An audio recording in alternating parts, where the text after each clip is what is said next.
जब हर तरफ से मुश्किलात आपको घेर लेती हैं, जब आपका काम ठप हो जाता है या जब आपको लगता है कि आप कोई रास्ता बचा ही नहीं, तब तब आप क्या करते हैं?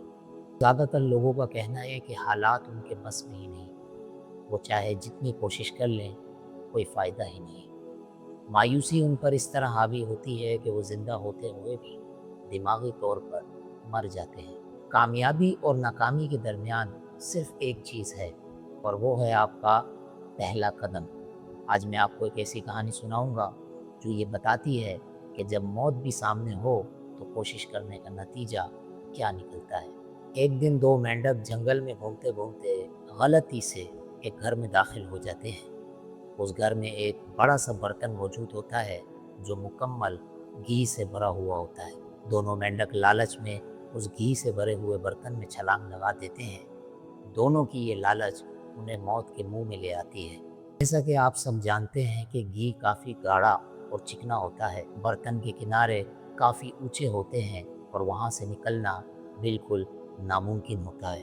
अब दोनों मेंढक अपनी जान बचाने के लिए अपने हाथ पांव चलाने लगते हैं। काफ़ी देर हाथ पांव चलाने के बाद एक मेंढक थक जाता है। वो सोचता है कि घी काफ़ी गाढ़ा है और किनारे काफ़ी ऊंचे, और यहाँ से निकलने का कोई दूसरा रास्ता है ही नहीं।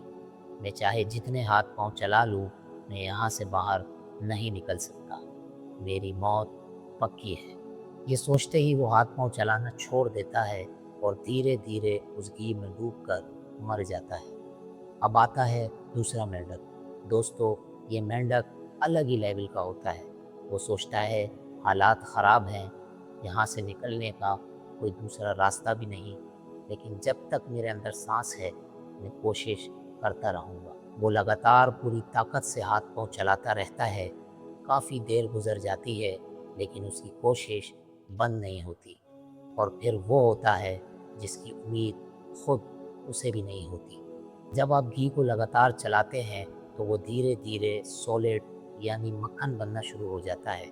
मेंढक की इस लगातार कोशिश से घी के ऊपर मक्खन की एक सॉलिड लेयर बनना शुरू हो जाती है। जैसे ही मेंढक ये देखता है, वो उस पर अपने पाँव जमाता है और एक लंबी छलांग लगाता है और वहाँ से बाहर निकल जाता है। अब दोस्तों, थे तो दोनों मेंढक ही। एक हालात के आगे रो रो कर मर गया और दूसरे ने आखिरी सांस तक कोशिश करके सिर्फ बाहर नहीं निकला, बल्कि उसने हालात को ही बदल दिया। दोस्तों, हमारे आसपास भी इसी तरह दो तरह के लोग मौजूद हैं। एक वो जो मुश्किलात, बेरोज़गारी और महंगाई का रोना रोते हैं, और दूसरे वो लोग कि हालात चाहे जितने भी ख़राब हो, जब तक उनके अंदर सांस है वो कोशिश करना नहीं छोड़ते। जब आप हर तरफ से फंस चुके हो, जब लगे कि अब कोई रास्ता ही नहीं, तब इस मेंढक को याद रखना। आपकी लगातार की हुई मेहनत, आपकी कंसिस्टेंसी हालात के इस गाढ़े घी को भी मक्खन की तरह बना देगी और आपको इस दलदल से बाहर निकाल देगी। मायूसी गुनाह है दोस्तों, कोशिश करते रहें। रास्ता निकालने वाली ज़ात अल्लाह की है।